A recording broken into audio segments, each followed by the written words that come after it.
Hello there, Parth Sharma this side, bringing you the chess classics. Well, I continue looking at 1984 World Chess Championship match between Anatoly Karpov, the world champion, and Garry Kasparov, his challenger.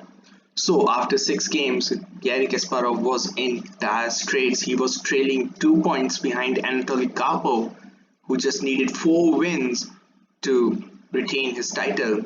Well, will Kasparov be able to spring a surprise? Well, we joined the game in 7, and after 6 games, Kasparov was trailing 2 points. So this is game 7. He needs to do something now. So, well, from the start, Karpov was playing e4 extensively, and Kasparov was replying with Sicilian defense. Sicilian closed somewhat, and he was reaching into Polson variation. So in this game, prior to this game, he prepared knight off variation for Karpov, but incredibly Karpov springs surprise himself by playing 1d4, so eliminating all those openings that Kasparov would have planned against him. And he goes into this Tarish defense. There we go, with pawn takes, and g3. So try to fianchetto this bishop here, and this is a respectable line. This was the line that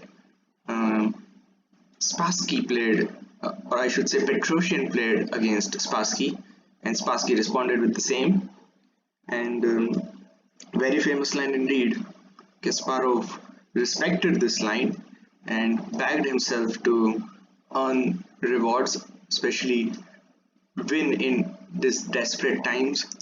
Knight f6, bishop g2, bishop e7, both sides castle, knight c3, knight c6, bishop g5. And now there are two possible ways. Is to play one bishop e6 with the ideas of pawn takes, bishop takes, queen takes, knight takes, queen takes, knight c7, rook here, queen c1 here, and this. And this was the game which was played between Petrosian and Spassky, the 16th game in the 1969 World Chess Championship match. Knight takes and pawn takes, and this position looks relatively equal, and the game ended in a draw. But here, after bishop g5, Kasparov opts for cd4 very quickly indeed.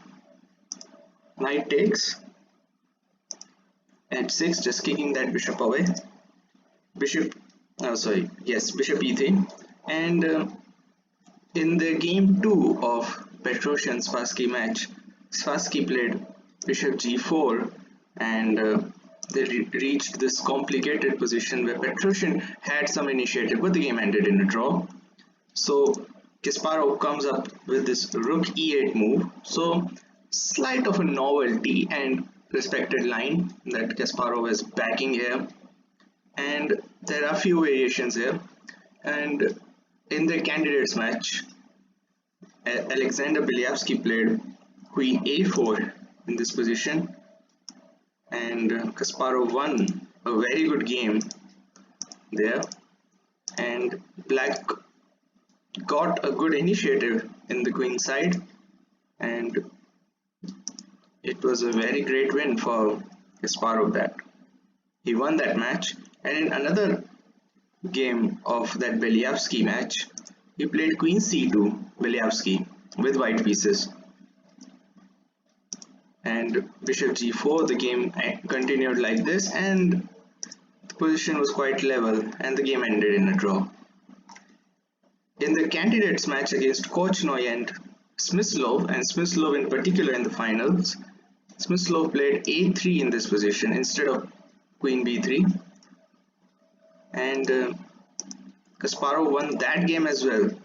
And so Kasparov really had good positional understanding of this variation. And another variation that is in this game is his position is to play rook c1. This was played by great practitioner, the British Grandmaster Murray Chandler played this, the Kiwi origin Murray Chandler, and won a very beautiful game against Loic Van Wheelie. After this, and he got great initiative, he just pushed his way. So after rook e8, Karpov plays queen b3. This was the position that I was talking about, and knight a5 from Kasparov. So queen comes back. Now bishop g4, knight f5, and Kasparov could have played bishop b4 in this position, and the position doesn't look so bad here. Let's say bishop d4, bishop takes,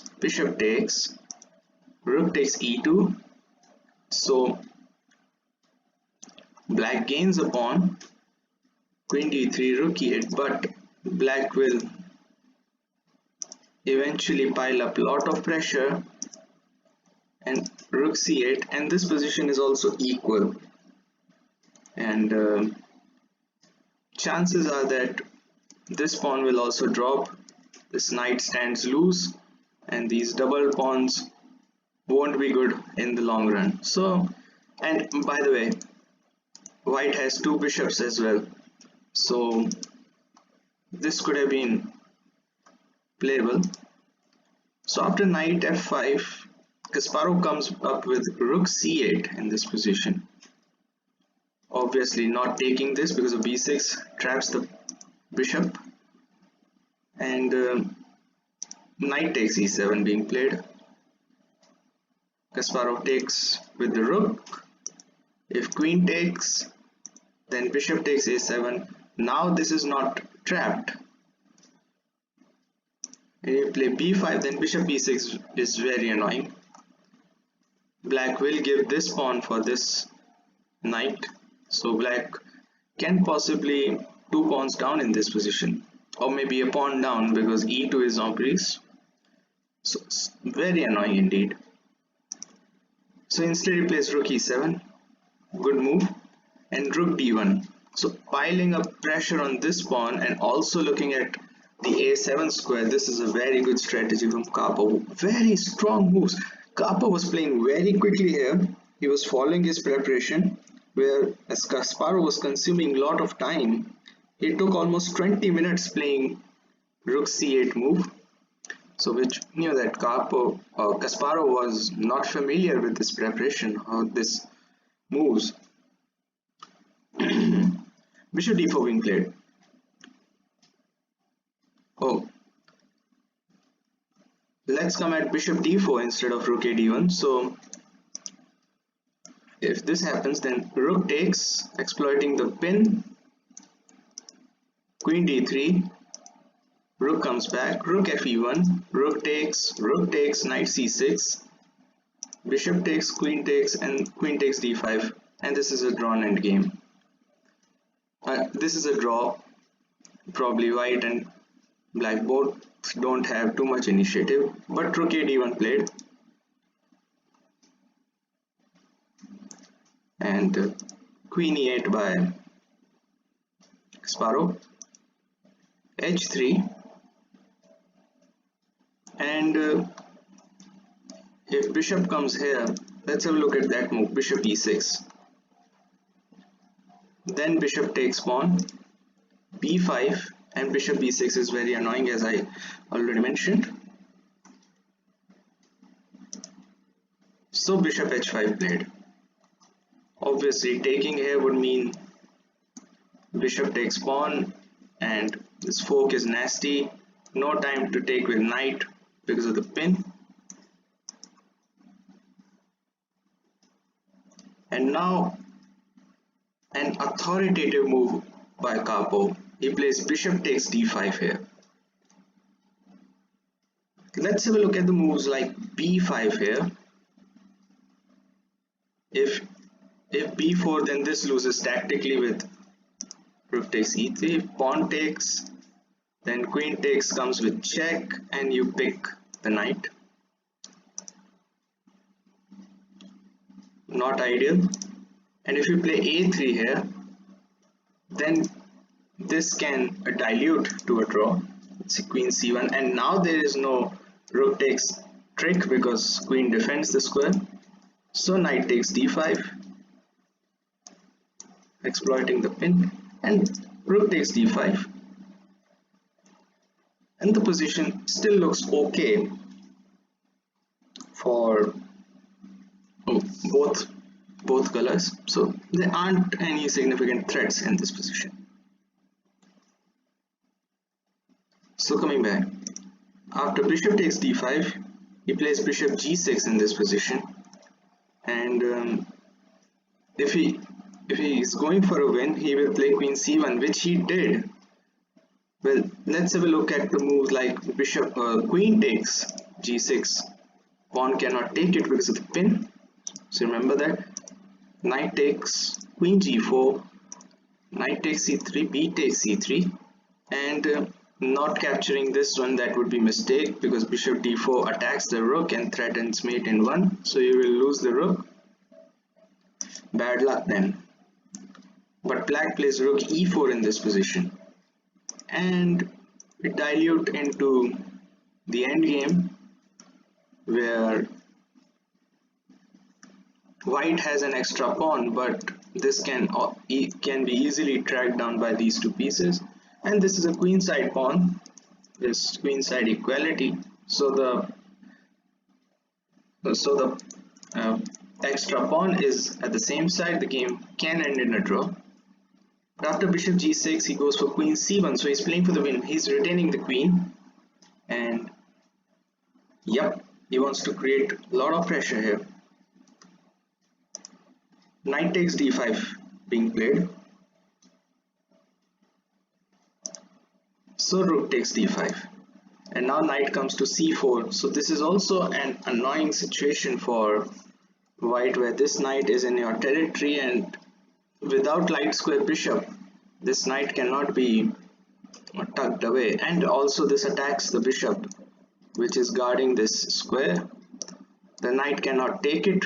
Again, queen is under pin, so bishop d4, bishop comes out of the way, and a good move by Kasparov. He plays rook e c7. Let's have a look at moves like bishop e4 in this position.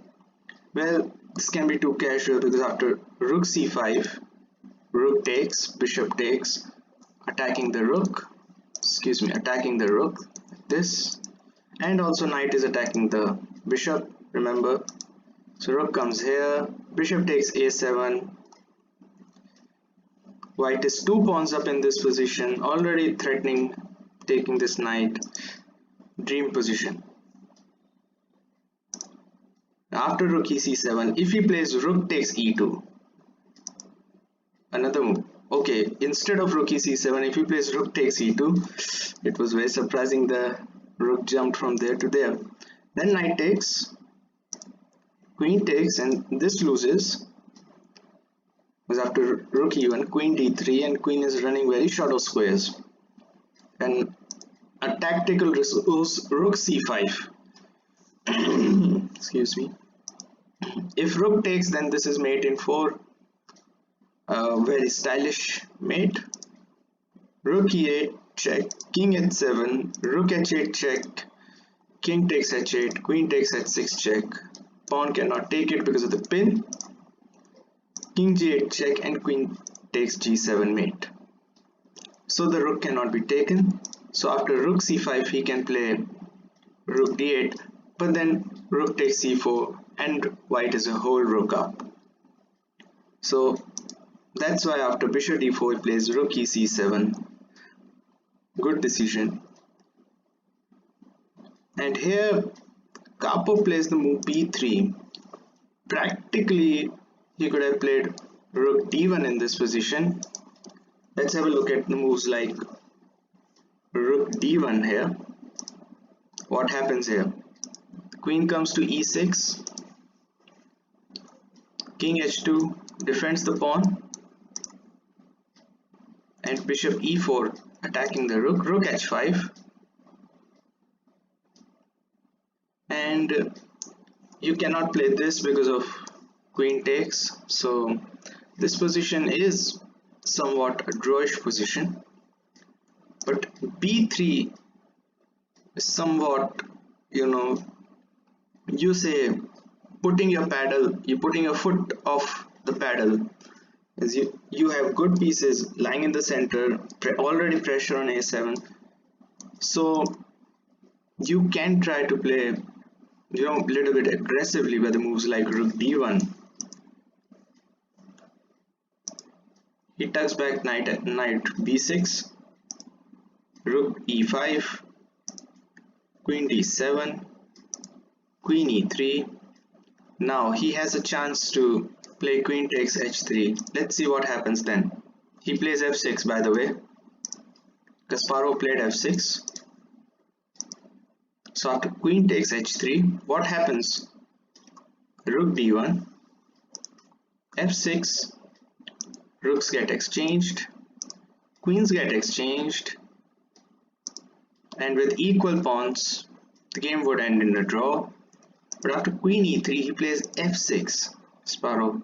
So he's also not backing down. He's also fighting this game. He's 2 points down, so he needs to fight or to extend. But f6, he was already in a bit of time pressure.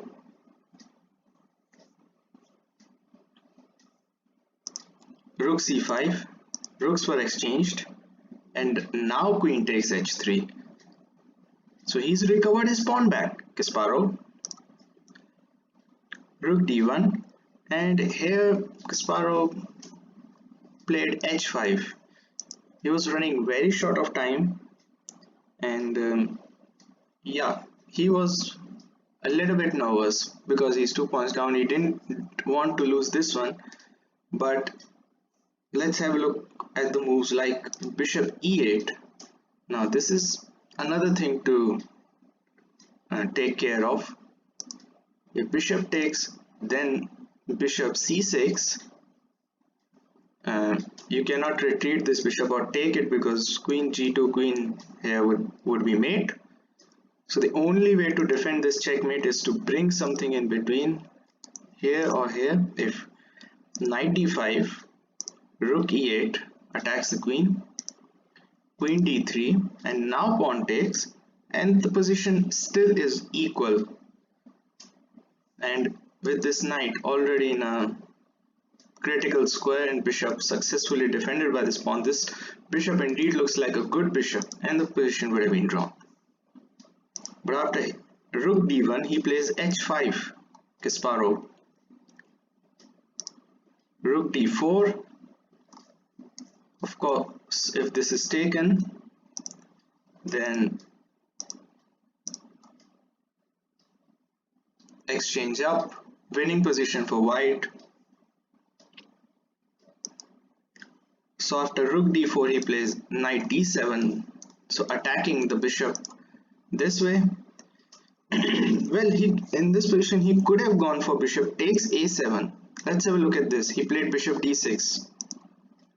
After bishop takes a7, knight e5, knight d5, knight g4, threatening this double checkmate, sort of mate in two.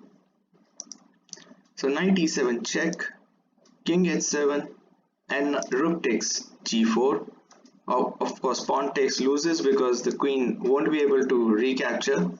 So queen takes, knight takes, and then queen takes e8. And this position is also equal because the queen is very active.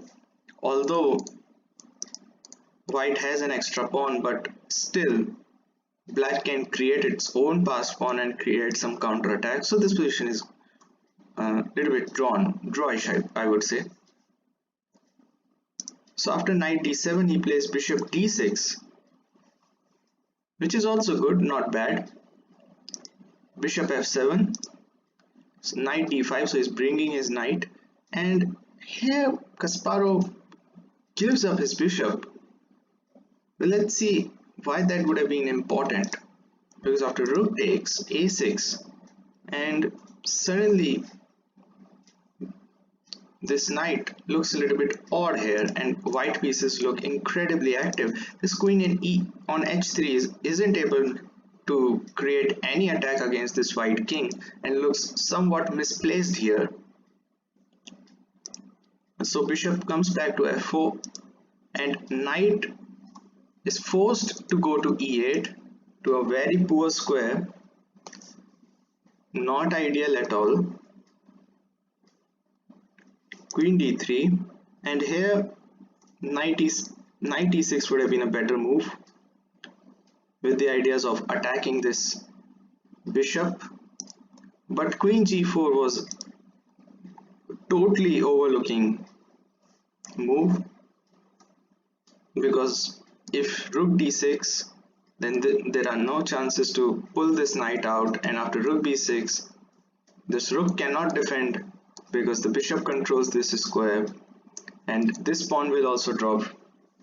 But to Kasparov's surprise, Karpov also makes a mistake and plays f3, missing this rook d6, rook b6 idea of winning this pawn. Queen g6 played, king f2, and here Kasparov was running very short of time and he touched his rook, so which means he had to move the rook and he couldn't find a better square to move it. Well, after the game he said that he didn't see this queen here, and that's why he intended to play rook c2. Well, if he had seen the queen, he should have played, or I would say he would have played queen takes d3, because after this there is nothing that black would do or nothing that white can create, and everything is on hold. The game is totally drawn here.